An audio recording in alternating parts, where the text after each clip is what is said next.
Então vamos lá, né? Vamos iniciar aqui. À medida que o pessoal for entrando, aí vai acompanhando. Então hoje a gente vai iniciar esse último grande tecido, né? Que a gente viu desde o início, que são 4 grandes grupos de tecido: o conjuntivo, o epitelial, o muscular e o nervoso. Então a gente vai iniciar essa aula hoje, que é uma aula mais superficial, e na próxima aula a gente vai ver como que ocorre o impulso nervoso e a sinapse a nível dos neurônios, né? Que são aí as principais células que compõem o tecido nervoso. Hoje a gente vai ver características e funções gerais do tecido nervoso e as células que o compõem, suas funções, certo? Então vamos lá iniciar. Então, o tecido nervoso ele vai permitir que seja possível interpretar e responder aos mais diversos tipos de estímulos e sensações aos quais os organismos são expostos pelo meio externo e interno. O que é que isso quer dizer? Quando a gente recebe um estímulo externo, do meio externo, ou de outra pessoa, outro indivíduo, ou de toque, sensação, tudo isso vai ser interpretado e a resposta vai ser gerada aí através do sistema nervoso, que é composto pelo tecido nervoso. Da mesma forma que quando a gente tem alguma condição ocorrendo no organismo a nível celular, em que compostos químicos, mediadores químicos são gerados, a resposta que esses mediadores químicos querem gerar também é aí gerada a partir da interpretação do sistema nervoso, que é composto pelo tecido nervoso, como por exemplo a secreção de citocinas pelos linfócitos T. Essas citocinas esperam que sejam desencadeadas algumas respostas imunes para combater aí algum agente estranho. Então é o sistema nervoso que vai interpretar os sinais, esses sinais químicos dessas citocinas, e aí vai então enviar as respostas para que sejam aí realizadas as demais respostas que essas moléculas tiveram como intuito inicial, certo? Então, esse tecido nervoso, ele vai compor o sistema nervoso, que o sistema nervoso se divide, né, em sistema nervoso central e periférico, que inclusive vocês já devem ter visto na aula de anatomia com a professora Mara. Então, o sistema nervoso central, só para a gente dar essa revisada, que a gente não vai entrar em sistema, a gente está vendo tecido, mas só para a gente ter ideias de localização, certo? A gente vai classificar aqui o sistema nervoso central. Ele vai ser dividido em encéfalo e medula espinal, certo? Espinhal ou espinal estão corretos, mas o termo mais atualizado é espinal, certo? O encéfalo será dividido ainda em cérebro, cerebelo e tronco encefálico, onde o cérebro vai ser dividido em telencéfalo e em diencéfalo, e o tronco encefálico vai ter as partes do mesencéfalo, da ponte e do bulbo. O sistema nervoso central é de suma importância para o funcionamento total do organismo, por isso ele é extremamente protegido. Ele possui 3 membranas de proteção, que são a pia mater, a aracnoide e a dura mater. Essas 3 membranas vão envolver aí todo o sistema nervoso central, e entre essas membranas a gente tem circulando aí o líquido céfalo-raquidiano, que já dá justamente essa fluidez entre essas membranas, permitindo aí mais uma fonte de proteção para esse sistema nervoso central, dada a importância dele. Então, além do crânio, abaixo do crânio a gente ainda vai ter todas essas membranas que conferem resistência e proteção ao sistema nervoso central, e ainda tem o líquido céfalo-raquidiano, que também contribui nesse processo protetivo, certo? Enquanto o sistema nervoso periférico vai ser formado pelos nervos e os gânglios. Os nervos, eles podem ser divididos em cranianos ou espinais. Os cranianos são aqueles ali que têm origem no crânio, certo? E os espinais, que têm origem ali no canal vertebral, na medula. Os nervos, eles são aglomerados de axônios que estão envoltos por tecido conjuntivo endoneuro, perineuro e epineuro. O que é que a gente se recorda aí da aula lá de sistema muscular, tecido muscular, em que a gente viu que as fibras do estriado esquelético tinham essas camadas de tecido conjuntivo também envolvendo, né, as suas fibras, essas membranas, da mesma forma lá que no tecido muscular, que é um tecido também altamente especializado, como o nervoso. Aqui, os nervos do tecido nervoso, eles também vão possuir essas membranas. Essas fibras aqui nervosas, essas fibras mielínicas, elas vão ser envoltas pelo endoneuro, certo? Que é essa membrana de tecido conjuntivo, no intuito de formar esse conjunto de fibras mielínicas. O conjunto desses conjuntos de fibras mielínicas que vão formar aí uma fibra nervosa mais grossa são envoltas pelo perineuro, e o conjunto de vários grupamentos dessas fibras nervosas vão formar aqui o epineuro, e aí formando o nervo. Então todos os nervos, sejam eles cranianos ou espinais, têm essa composição interna anatomicamente falando, certo? Enquanto os gânglios nervosos são os corpos celulares dos neurônios. Daqui a pouco a gente vai ver a estrutura do neurônio e a gente vai ver que tem o corpo celular com os dendritos ali em volta e tem o axônio que termina nas terminações do axônio. Então, os nervos são formados por esses aglomerados de axônios, certo? Enquanto os gânglios são formados pelos corpos celulares dos neurônios, ok? Então, quais são as principais características do tecido nervoso? Ele vai ter origem no folheto embrionário ectoderma. A gente viu lá que o tecido epitelial ele tem origem nos mais diversos folhetos, né, e tudo mais. O conjuntivo tinha origem no mesoderma. Então, a gente sempre tem que ter em mente qual é a origem embrionária do tecido que a gente está estudando. No caso do nervoso, a gente tem aqui essa origem ectodérmica, certo? Praticamente não possui matriz extracelular, como todos os tecidos que a gente vem vendo que são altamente especializados. No caso do tecido muscular também não havia praticamente matriz extracelular, porque quem desempenha as funções são as próprias células. São elas que vão aí realizar as características do tecido. Então, quando a gente tem essa característica, a gente difere, por exemplo, do tecido conjuntivo, em que a função do tecido vai ser desempenhada ali pela matriz extracelular que é secretada pelas células. Então, nesse caso, como são as próprias células altamente especializadas que vão desempenhar as funções do tecido, é praticamente inexistente essa matriz extracelular, certo? As células são extremamente especializadas, em especial os neurônios, certo? Apesar de que todas são extremamente especializadas, os neurônios são mais ainda. Eles têm apenas aquela função de impulso nervoso e transmissão do estímulo, certo? Automaticamente, como a gente viu também para o tecido nervoso na aula retrasada, né? A capacidade de regeneração é quase nula, porque quando se tem um tecido com células altamente especializadas, essa taxa de regeneração é sempre praticamente nula, porque não vão haver ali células disponíveis para realizar o processo mitótico e regenerar essas células. Então essa regeneração pode ocorrer como a gente vai ver. Tem algumas células que estão envolvidas aí nessa regeneração de pequenas lesões ou pequenos danos que são causados aí a neurônios ou outras células. Mas quando essa lesão tem um nível maior, essa regeneração ela praticamente não ocorre, certo? É um tecido altamente vascularizado, mais uma vez batendo na tecla de células que são altamente especializadas, automaticamente elas demandam o quê? Muita energia, né? Se eu demando muita energia, eu preciso receber muitos nutrientes, muitos gases para poder suprir a demanda energética daquela célula tão importante.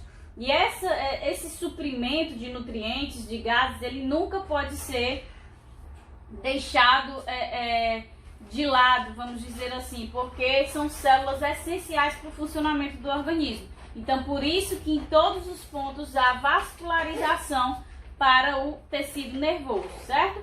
E por fim, ele é o tecido exclusivo de animais. O que é que isso quer dizer, tecido exclusivo de animais? Apenas nós animais possuímos, com exceção de quem? Dos poríferos, né? Lá aqueles animais aquáticos, lá as esponjas, os corais, eles não vão possuir aí o sistema nervoso, mas todos os demais animais irão possuir. É isso que também vai nos diferir, por exemplo, das plantas. As plantas, elas não têm essa capacidade de interpretar os sinais e aí desencadearem uma resposta àquele sinal. Somente quem possui esse sistema nervoso, formado pelo tecido nervoso, é que vai ter essa capacidade, ok? E quais as funções básicas do tecido nervoso? Receber e interpretar estímulos externos e internos, que eu falei das substâncias químicas que são geradas no próprio organismo, transmitindo respostas equivalentes a tais sinais, a tais estímulos. Além disso, é o sistema nervoso, né, o tecido nervoso, que vai realizar aí o armazenamento de informações. Então é ele que a gente, graças a ele que a gente tem esse aprendizado. Porque quando a gente está aqui visualizando uma aula, através da linguagem, né, através dos slides, e a gente consegue aprender alguma coisa e guardar esse aprendizado, é graças ao nosso tecido nervoso, que tem essa capacidade de armazenar as informações que nós assimilamos. E aí a gente olha aqui e pensa, nossa, mas só tem essas duas funções, é muito pouco, né, para a importância do tecido nervoso. Mas se você olhar a complexidade, principalmente dessa primeira função aqui, você vê que realmente é essencial para a sobrevivência do indivíduo, né? Porque é ele que vai receber e interpretar todo e qualquer tipo de sinal, seja externo ou seja interno, que o indivíduo recebe. E somente ele quem vai mandar o impulso nervoso para que seja realizada a transmissão desse sinal e possa se responder a esse sinal, certo? Então, quais são as células que compõem o tecido nervoso, né? A gente tem os neurônios, que são células altamente especializadas. Vai passear? Você vai passear? Tá certo. Linda! Então, os neurônios, eles são as células altamente especializadas do tecido nervoso.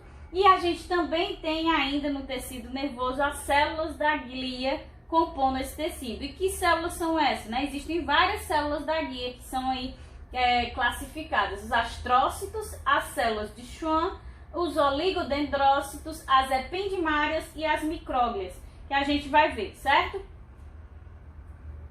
Então, os neurônios, né, que são as principais células especializadas do tecido nervoso, eles podem ter até 1 metro, acreditem. O prolongamento aí do axônio, que a gente vai ver na estrutura desse neurônio, ele pode chegar até 1 metro, certo? Eles são especializados em realizar o impulso nervoso, certo? E esse impulso nervoso é o que é o responsável por transmitir toda e qualquer resposta e sinal que foi recebido pelo sistema nervoso. Então, por isso que ele é tão importante e exclusivo da realização do impulso nervoso, certo? Vai ser composto pelo quê? Pelos dendritos, certo? Que são prolongamentos da membrana desse neurônio, o corpo celular, que contém o núcleo, obviamente, dessa célula, o axônio e as terminações do axônio. Esses prolongamentos, eles vão ser compostos pelo quê? Pelas fibras nervosas, né? Aquelas fibras mielínicas, fibras axônicas, essas fibras que têm a capacidade de transmitir o estímulo através de impulsos nervosos elétricos, certo? Através do processo de polarização, que é o que a gente vai ver na próxima aula. Os dendritos, eles transmitem o estímulo até o corpo celular, certo?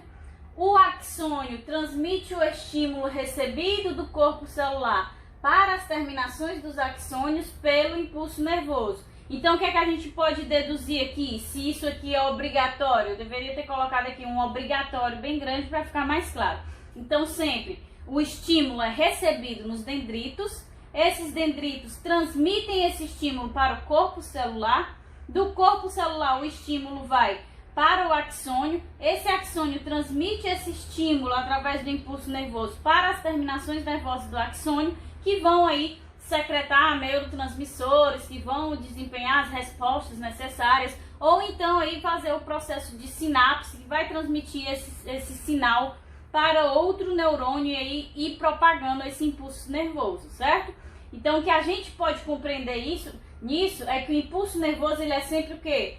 Unidirecional. Ele sempre será recebido pelo dendrito e será encaminhado até as terminações dos axônios. Então, nunca vai ocorrer das terminações do axônio receberem o estímulo e aí propagarem até os dendritos para assim propagarem o sinal e desencadearem a resposta. Não, sempre vai ocorrer o recebimento pelos dendritos e dos dendritos aí vai ser encaminhado corpo celular, axônio, até as terminações do axônio, ok?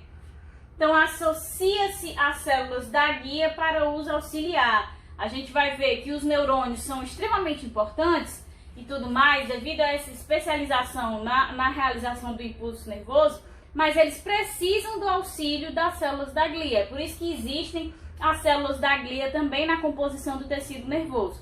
Então, eles se associam a essas células da glia para que a sua função, o seu papel seja desempenhado de forma mais eficiente. A gente vai ver o exemplo da baía de mielina. Os astrócitos a gente vai ver que são eles que têm o papel de nutrir os neurônios. Se não houver a nutrição, os neurônios vão morrer e aí não vão desempenhar o seu papel, certo? Então, todas essas células da guia também são essenciais para o funcionamento do sistema nervoso como um todo, ok? Então, aqui a gente vê essa estrutura e fica mais fácil de visualizar esse aspecto unidirecional do impulso nervoso, certo? Então, a gente tem aqui esses prolongamentos ali na membrana do neurônio, que são os dendritos. São eles que vão receber os estímulos, né? Os impulsos nervosos que vão ser propagados. Desse dendrito, esse estímulo, esse impulso nervoso será repassado aqui ao corpo celular, onde fica aí o núcleo da célula desse neurônio, certo? E desse corpo celular será encaminhado aqui, ó, ao axônio. O axônio é todo esse prolongamento que se estende até chegar às terminações do axônio, certo? Então, o impulso nervoso chegou ao dendrito, passou ao corpo celular, veio para o prolongamento do axônio e daqui veio até as terminações do axônio, certo? Então, essa é a estrutura básica de um neurônio. Alguns neurônios têm essa estrutura básica, certo? Contendo aqui a bainha de mielina, que a gente vai ver que é composto por células da glia, que tem o papel de otimizar e acelerar o impulso nervoso, certo? Tornando-o mais rápido e eficiente, mas também existem neurônios que não possuem bainha de mielina, certo? Que são aqui os dendritos do corpo celular, e aí vamos supor que nessa figura não houvesse essas célulazinhas aqui azuis, fosse só mesmo o prolongamento rosinha do axônio. Também existem neurônios com essa estrutura, certo? E os neurônios, eles podem ser classificados segundo alguns padrões, certo? Eles podem ser classificados quanto à sua morfologia, e quanto à morfologia, eles são classificados como unipolares, bipolares, pseudo-unipolares e multipolares, certo? Não existe esse hífen aqui nessa separação, certo? Eu coloquei só para poder caber no quadradinho e ficar igual, certo? Só para vocês entenderem. Então vamos lá. Esses unipolares, eles vão possuir apenas uma ramificação partindo do corpo celular, o axônio. Então o que é que isso significa, professora? Que o impulso nervoso, o estímulo que vai chegar nesse neurônio, ele vai chegar direto no corpo celular, não é isso? Se eu não tenho outras ramificações, só tenho a ramificação do axônio, eu não vou ter as ramificações que vão formar os dendritos. Então, se eu não tenho os dendritos, eles não vão receber o estímulo, o impulso nervoso. Então, ele chega diretamente aqui ao corpo celular desse neurônio. Existem ainda os neurônios com a morfologia bipolar, em que eles vão ter duas ramificações partindo do corpo celular. Uma vai formar o dendrito, né, que recebe o estímulo, recebe o impulso nervoso, e a outra vai formar o axônio aí, que é aquele prolongamento que vai transmitir um impulso nervoso, certo? Que foi o que a gente viu aí anteriormente na figura. Só que na figura a gente viu que tinham várias ramificações formando os dendritos, né? Que é o mais comum tipo de neurônio, que é o neurônio multipolar, em que a gente tem várias ramificações partindo do corpo celular, formando vários dendritos e um axônio. Então são várias ramificações porque são vários dendritos em ramificações saindo aí do corpo celular e uma ramificação vai formar o axônio. E por último a gente tem aqui o pseudo-unipolar, em que uma ramificação sai diretamente do corpo celular. Essa uma ramificação será o axônio, mas outra ramificação vai partir dessa ramificação que partiu diretamente do corpo celular. Então a gente vai ter o corpo celular com uma ramificação. Dessa ramificação aqui vai partir outra ramificação que vai formar aí então os dendritos, certo? E esses dendritos, se a gente não tem contato do dendrito com o corpo celular, ele parte ali da ramificação do axônio, a gente pode visualizar que esse impulso nervoso, ele vai partir para onde? Do dendrito diretamente para o axônio, não é isso? Não vai passar pelo corpo celular, já que não partiu a ramificação diretamente do corpo celular. E por que é chamado de pseudo-unipolar? Porque em teoria se partiu uma ramificação direta do corpo celular, se partiu apenas uma ramificação direta do corpo celular. Mas no final das contas, a gente tem aí uma segunda ramificação partindo dessa ramificação direta, por isso pseudo-unipolar. Explico? Então vamos lá. No pseudo-unipolar a gente tem, vamos supor aqui, o corpo celular, certo? Na figura vai ficar mais fácil de visualizar. E aí a gente tem uma ramificação partindo diretamente desse corpo celular. Essa uma ramificação aqui que está partindo do corpo celular é o axônio. Só que dessa uma ramificação parte uma ramificação aqui para cima, vamos supor, que vai formar o dendrito, certo? Então existe uma ramificação partindo do corpo celular e a gente, em teoria, acha que vai haver apenas uma ramificação, portanto, unipolar, mas no final das contas a gente tem outra ramificação partindo da ramificação, certo? Formando os dendritos. Então a gente tem aí os dendritos, por isso pseudo-unipolar. E a segunda coisa que eu mencionei é que esse estímulo ele vai ser direto, por quê? Porque se essa ramificação que formou os dendritos não está partindo do corpo celular, está partindo aqui da ramificação do axônio, os dendritos recebem o estímulo, o impulso nervoso e vão passar direto para onde? Eles não estão em contato com a ramificação do axônio, eles vão passar esse estímulo diretamente aqui para o axônio sem passar pelo corpo celular. Então é o chamado estímulo direto, que vai do dendrito direto para o axônio. E é pseudo-unipolar porque na realidade existem duas ramificações, mas apenas uma parte diretamente do corpo celular. Compreendido, Valéria? Pronto, vamos visualizar na figura que agora vai ficar simples de ver mesmo, certo?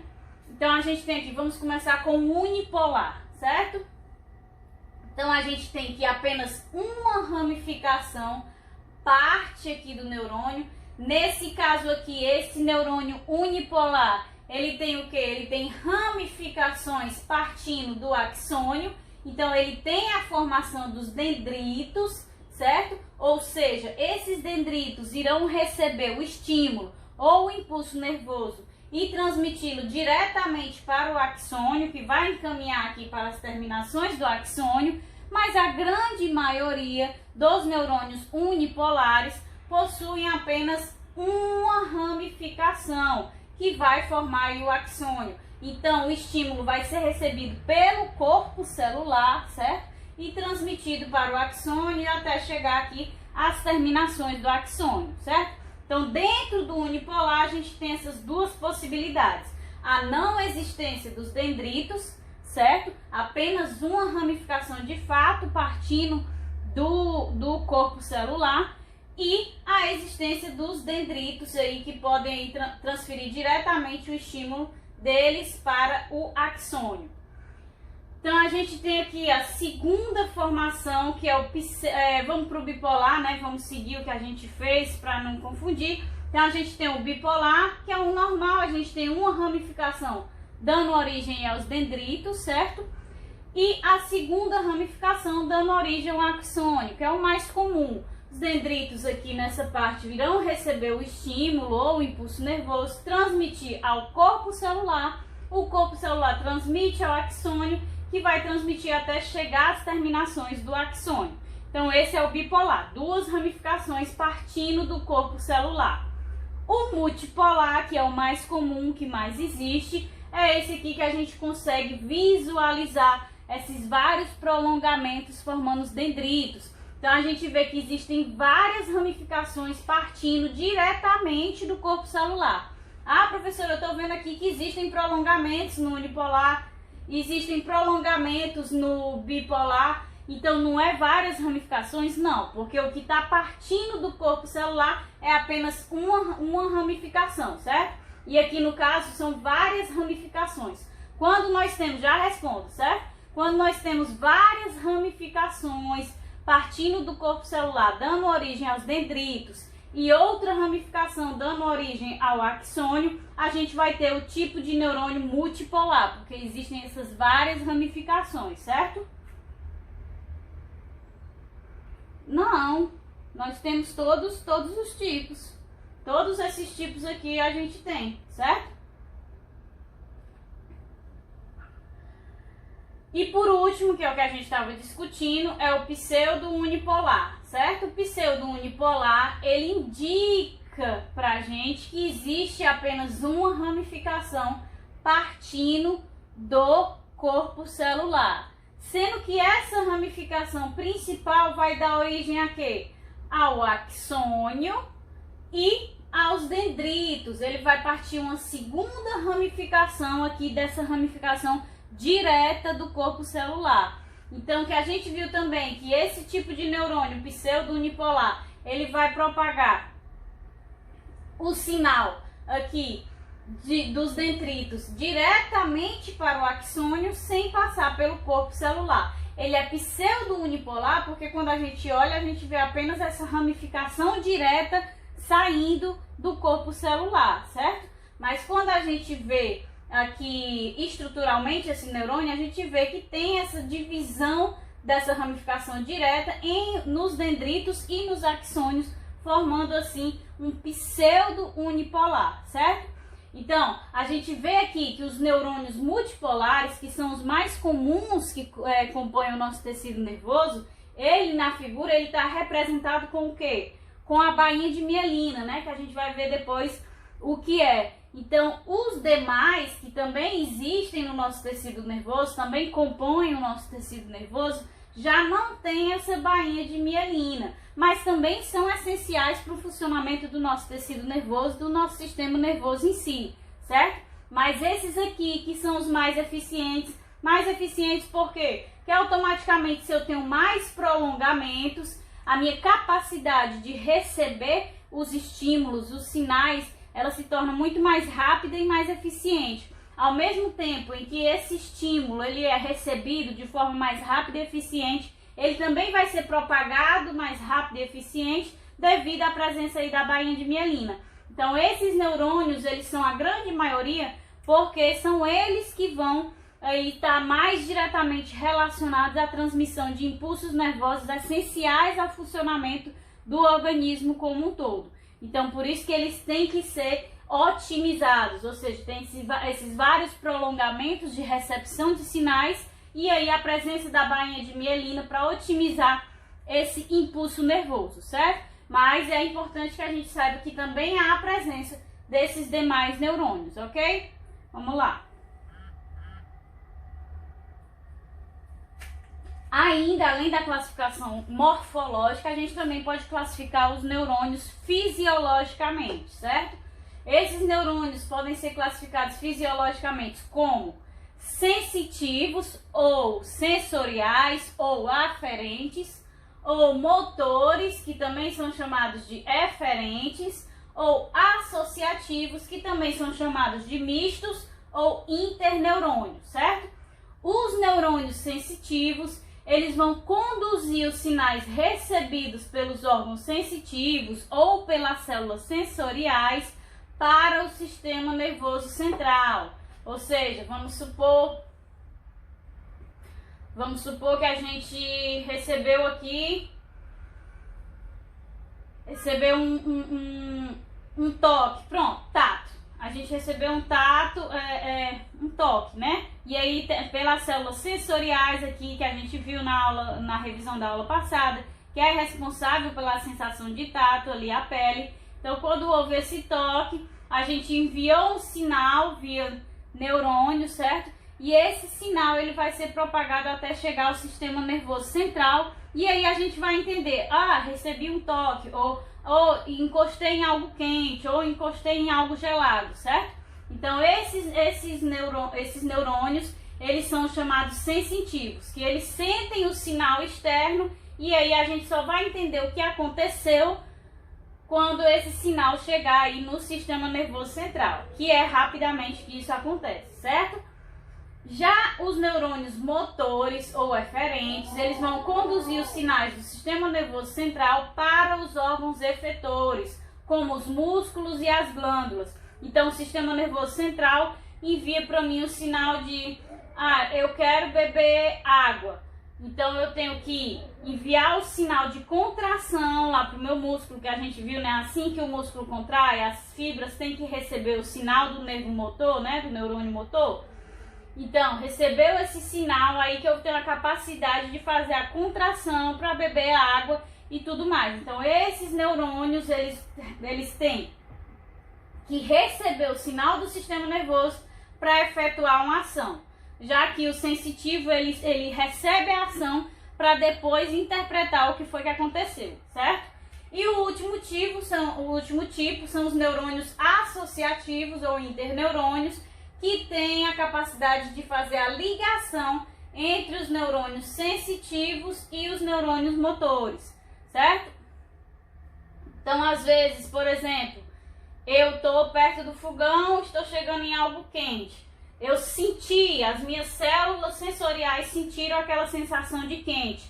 Então, ela envia um sinal para o meu sistema nervoso que eu tenho que me afastar, senão eu vou me queimar. O meu sistema nervoso agora, através dos nervos motores, ele vai receber esse sinal que chegou aqui no sistema nervoso da sensação de quente e vai enviar um sinal de contração por esse neurônio motor para que eu contraia e volte para trás e me afaste do quente. E quem é que faz essa conexão do sinal que foi recebido externamente para o sinal que vai efetuar de fato a ação? São esses neurônios associativos ou interneurônios, certo? Eles que vão fazer a interação dos neurônios sensitivos com os neurônios motores, beleza? Vamos ver aqui a figura. Então a gente tem aqui, ó, a gente tem as terminações nervosas ali, né, na pele, esse sistema nervoso periférico recebeu um sinal, neurônio sensitivo, certo? Recebeu o sinal e aí propagou lá via axônio, chegou aqui nas terminações de axônio, propagou esse estímulo, esse sinal. Sim, todos os nossos neurônios, nosso sistema nervoso está relacionado com os reflexos, né? No momento em que a gente sente qualquer coisa quente ou uma pontada, né? Um prego que a gente puxa, não só os sensitivos, mas os motores também, né? Então ele tem que enviar esse sinal de que algo pontudo ou algo quente entrou em contato com a gente. Esse sinal é recebido pelo sistema nervoso e é o sistema nervoso que vai enviar agora o sinal através dos neurônios motores para, por exemplo, o pé levantar na hora que encosta nesse prego, ou então a mão que está pegando ali, vai pegar na panela quente, se levantar, porque ele tem que enviar o sinal de contração do músculo, certo? Então são todos os neurônios, os sensitivos e os motores que estão aí relacionados com a nossa capacidade de reflexo, não só o sensitivo, certo? Então, esse sinal é propagado através do axônio, né? E aí chega a essas terminações do axônio. Esse estímulo, esse impulso nervoso, esse sinal que foi recebido ali na pele, ele vai ser transmitido, né? Por qual neurônio? Qual tipo de neurônio? O neurônio associativo, né? O interneurônio. Esse neurônio associativo, esse interneurônio vai levar esse sinal, esse estímulo que foi recebido, a gente vê aqui que a gente está no sistema nervoso central, para o neurônio motor agora, o neurônio efetor. Esse neurônio efetor, ele vai receber esse sinal, esse estímulo, e aí vai encaminhar até as fibras musculares, né, para desempenhar lá o processo de contração que a gente já viu, e aí realizar a ação que é necessária para aquele tipo de sinal que foi desempenhado. Certo? Ok? Compreenderam isso? Nossa, minha garganta está muito seca.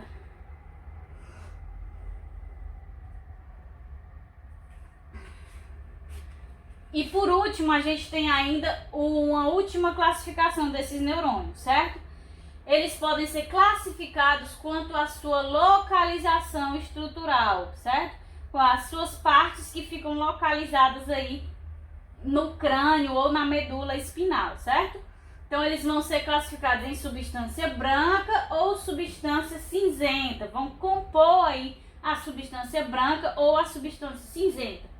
A substância branca, ela é formada pela parte dos axônios, ou seja, os prolongamentos dos axônios dos neurônios, certo? E a substância cinzenta vai ser formada pela parte dos corpos celulares dos neurônios. Então fica lá aquela partezinha que tem um núcleo dos neurônios, enquanto a parte branca fica com o prolongamento dos axônios. E aí na distribuição a gente tem que no encéfalo a parte interna é composta pela substância branca, ou seja, pelos axônios, certo? Enquanto a medula vai ter aí a parte externa composta pela substância branca, certo? A gente vai já ver por que isso, né? Então a substância cinzenta no encéfalo ela vai estar na parte externa, certo? Enquanto na medula ela vai estar na parte interna. Então o que foi que a gente viu? Que sempre o estímulo é recebido ali nos dendritos que estão ali ligados ao corpo celular, não é isso? Então no encéfalo, no cérebro, esses corpos celulares eles vão estar localizados aqui mais para a parte externa, ou seja, o sinal ele vai ser recebido aqui nessa parte externa. Enquanto a parte que propaga o impulso até chegar às terminações de axônio, ou seja, os prolongamentos do axônio, eles vão estar para a parte interna do sistema nervoso aí central, no caso do encéfalo, certo? Aí esses axônios na parte interna do encéfalo, eles podem transmitir o seu sinal. A gente não acabou de falar dessa propagação de sinal dos neurônios? Então, eles podem transmitir esse estímulo, esse impulso nervoso para os corpos celulares, que vão estar onde?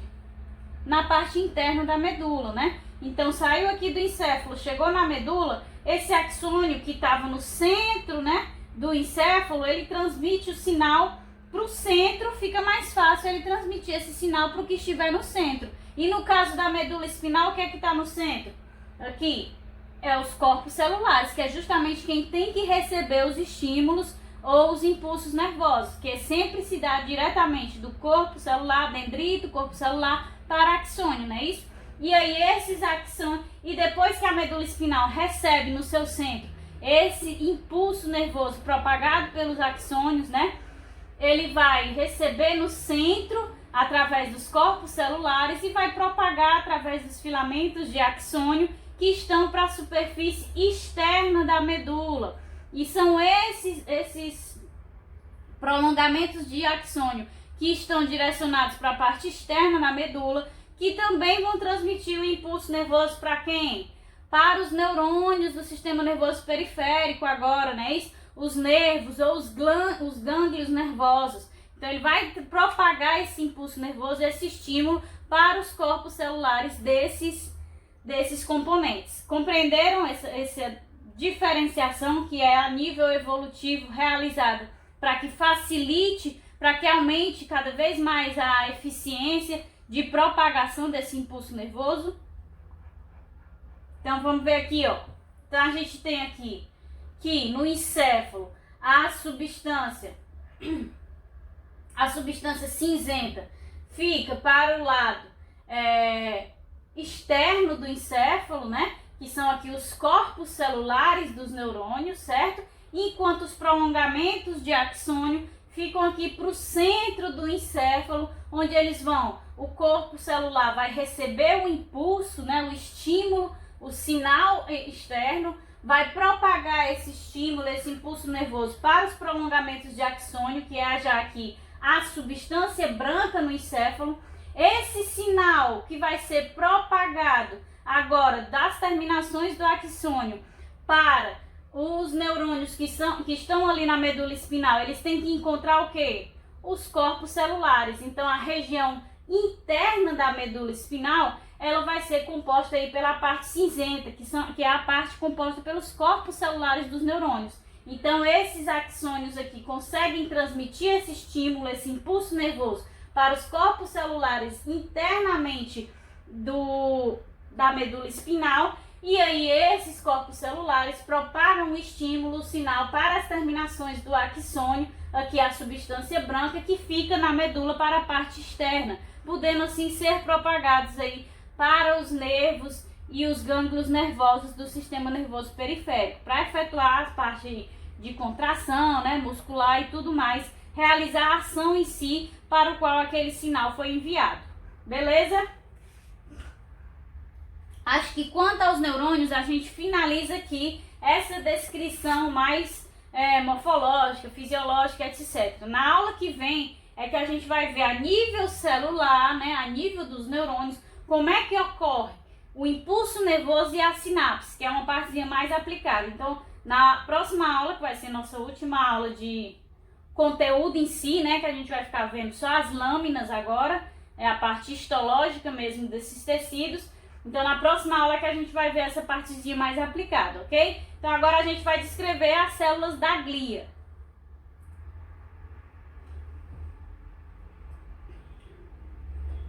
Não tenho voz, meu Deus. Então, vamos lá. As células da glia existem 5, que a gente inclusive já viu, né? Os astrócitos, as ependimárias, os oligodendrócitos, as micróglias e as células de Schwann.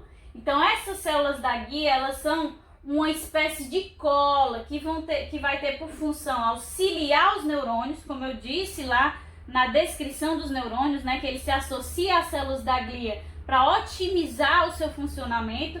Então, auxiliando os neurônios, essas células da glia têm como função nutri-los e protegê-los, certo? Elas ficam aderidas a eles, por isso essa espécie de cola, e vão ter essa função aí de nutri-los e protegê-los, bem como auxiliá-los na sua própria função, como algumas células que vão compor aí a bainha de mielina, que otimiza em mais de 100 vezes a transmissão do impulso nervoso, certo? Então, os astrócitos são as maiores células da glia. Eles têm um aspecto estrelado, por isso astro, né? Esse aspecto estrelado ainda tem muitos prolongamentos partindo da sua membrana. Os astrócitos são responsáveis por nutrir os neurônios, certo? Eles estão ligados aos vasos e aos neurônios, por isso eles conseguem captar os nutrientes e os gases dos vasos, já que estão ligados aos vasos sanguíneos.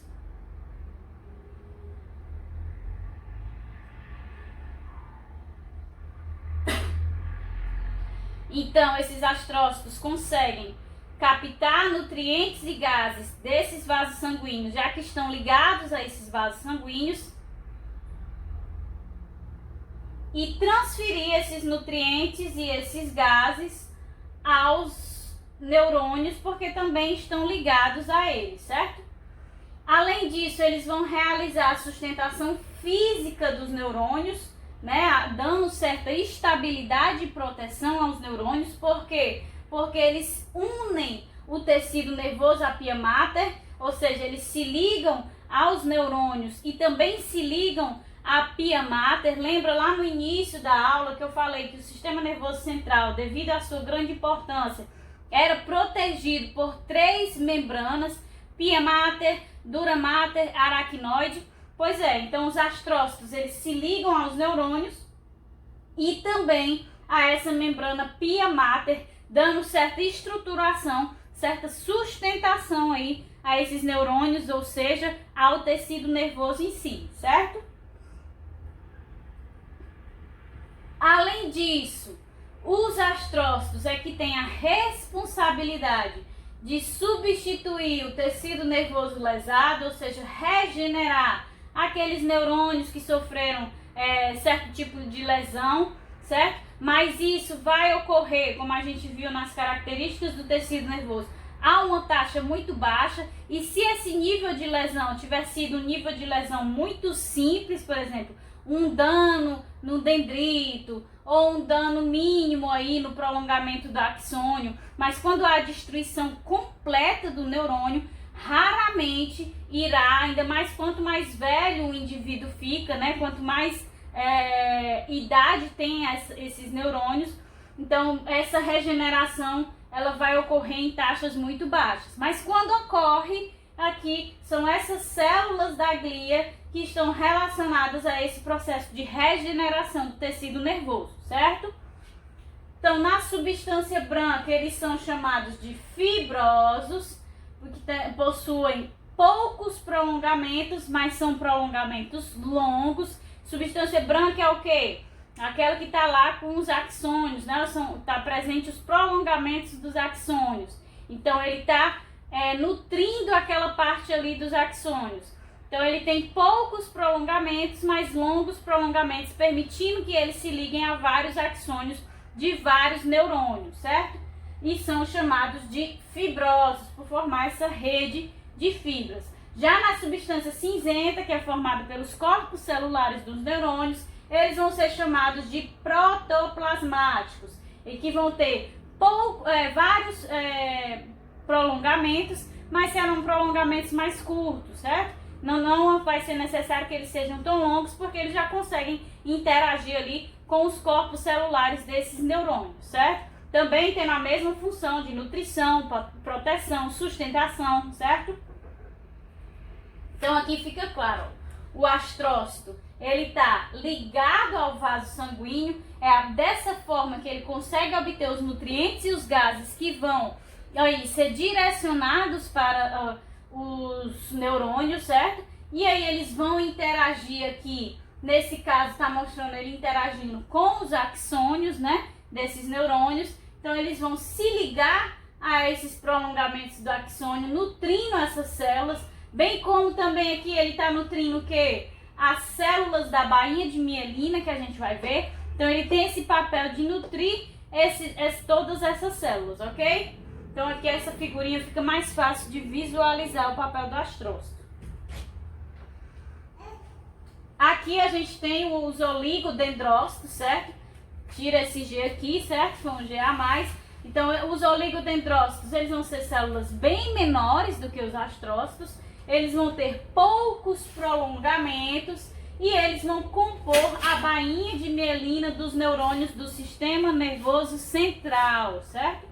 Esses prolongamentos eles vão se enrolar nos axônios dos neurônios para formar essa bainha de mielina.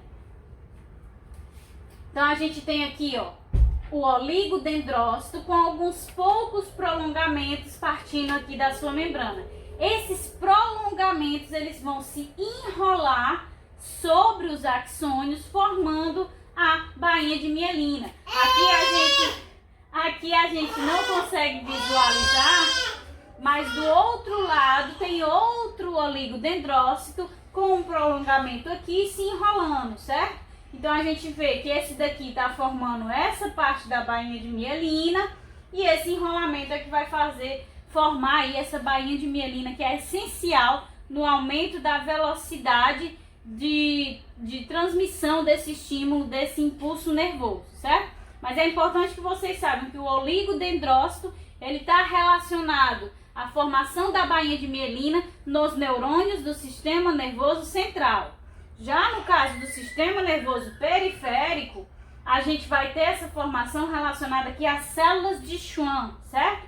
Elas não possuem projeções, como a gente vai ver. A gente viu que os oligodendrócitos, eles estão ali com prolongamento se enrolando sobre os axônios, formando a bainha de mielina, mas as células de Schwann não possuem esses prolongamentos. Então, eles compõem a bainha de mielina dos neurônios do sistema nervoso periférico e as células em si se enrolam sobre os axônios, formando a bainha de mielina. Então, a própria célula se enrola sobre o axônio. Fica mais fácil da gente visualizar aqui na figura. A célula vai se ligar aqui ao prolongamento do axônio e aí o núcleo, através de todos os processos metabólicos que ele estimula nessa célula, ele inicia o processo aqui, ó. Iniciou o processo de enrolamento, né, sobre o axônio, até que ele atinge esse formato aqui, ó. São várias voltas em que essa célula vai se esticando e dando voltas sobre o axônio para formar a bainha de mielina, certo? Essa bainha de mielina, vou até voltar a figura que fica mais fácil de visualizar. Ela tem a formação dessas estruturas, né? Nesse caso pelo oligodendrócito, mas no caso do sistema nervoso periférico, pelas células de Schwann, a gente tem a formação dessas estruturas e a gente vê que há um espaço entre cada uma delas, dessas estruturas da bainha de mielina. Esses espaços que são gerados aqui são chamados nódulos de Ranvier, certo?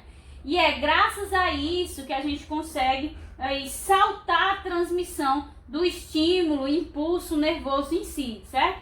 Porque as bainhas de mielina, sejam elas feitas por oligodendrócitos ou sejam elas feitas pelas células de Schwann, elas são isolantes elétricos. Então, quando a gente for ver lá um impulso nervoso, a gente vai ver que é através de transmissão elétrica, né? Um impulso elétrico que acontece. No momento em que esse impulso está partindo aqui do axônio e encontra um isolante elétrico, esse impulso salta.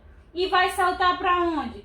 Para esse nódulo de Ranvier aqui, que é formado pelas fibras nervosas, certo? Da mesma forma que esse impulso chegou aqui e encontrou o isolante elétrico, que é a bainha de mielina, esse impulso novamente salta até o próximo nódulo de Ranvier, certo?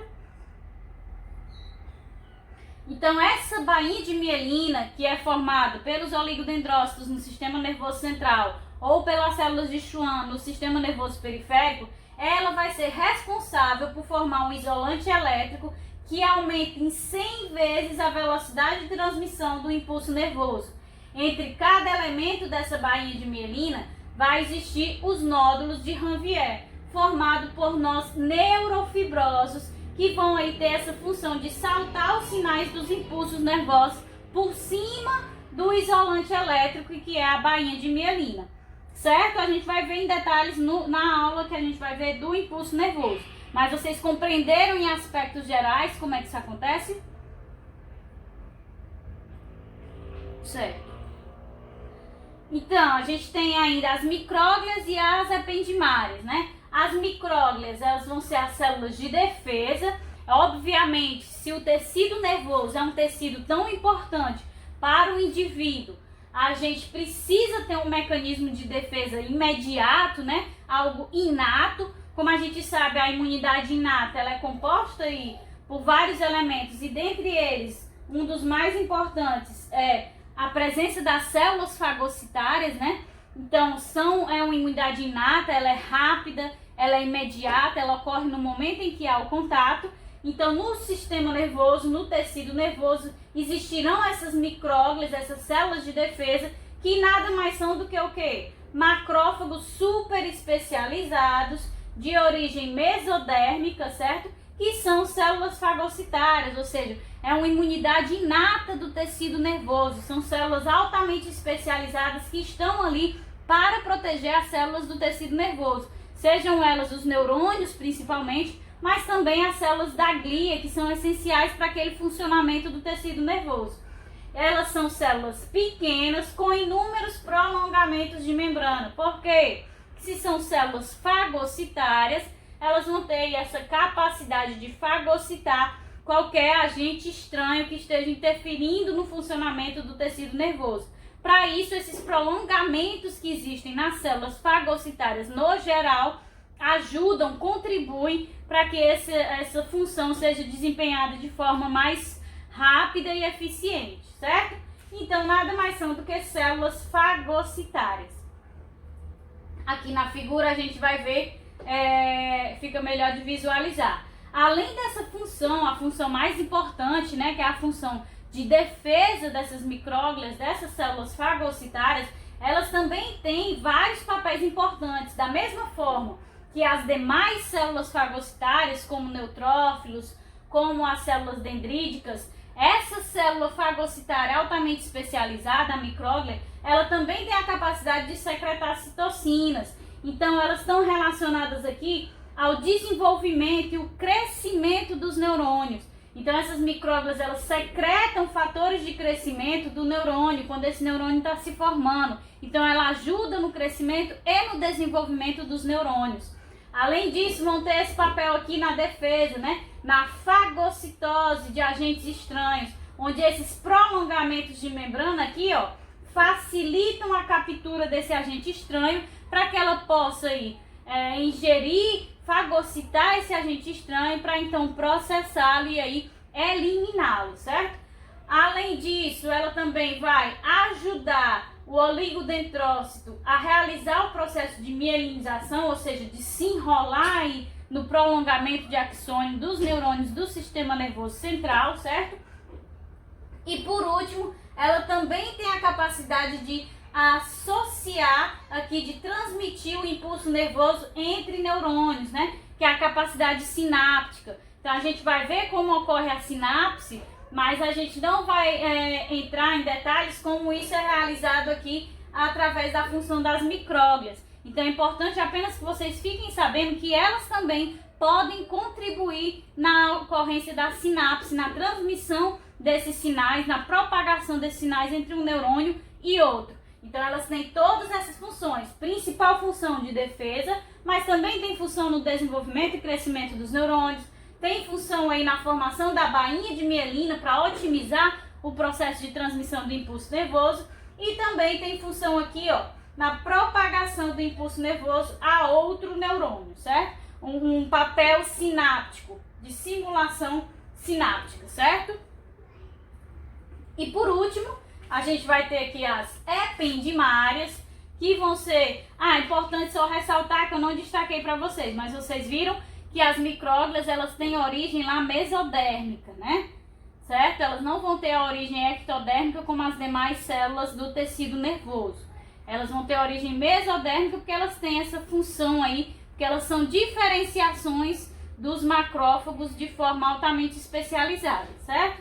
Da mesma forma que as ependimárias também não são do tecido nervoso, certo? Elas são provenientes do tecido epitelial. Elas vão ser responsáveis pelo revestimento das cavidades do encéfalo e da medula. Esse revestimento é tanto para proteção, como também aí para fluidez da transmissão de sinais dentro dessas estruturas. Por quê? Porque elas vão apresentar cílios em pontos estratégicos de contato com o líquido céfalo-raquidiano. Então, essa movimentação dos cílios dessas células fazem com que esse líquido céfalo-raquidiano permaneça sempre em movimento, né? Sempre em fluidez, ajudando aí na eficiência de transmissão de estímulos e impulsos nervosos dentro do sistema nervoso, certo? Então a gente vê aqui, ó, essas células ependimárias que possuem esses cílios, né? Esses prolongamentos da sua membrana, ajudando aí na movimentação do sistema nervoso em si, certo? Associado à movimentação do líquido céfalo-raquidiano. Aqui na figura histológica a gente pode ver justamente a formação desses cílios na parte mais externa, em que ela está em contato com o líquido céfalo-raquidiano e aí auxilia esse líquido a se movimentar constantemente mantendo a fluidez e assim a estruturação e movimentação dos neurônios e todas as células que vão compor o sistema nervoso. Compreendido, gente? Alguma dúvida?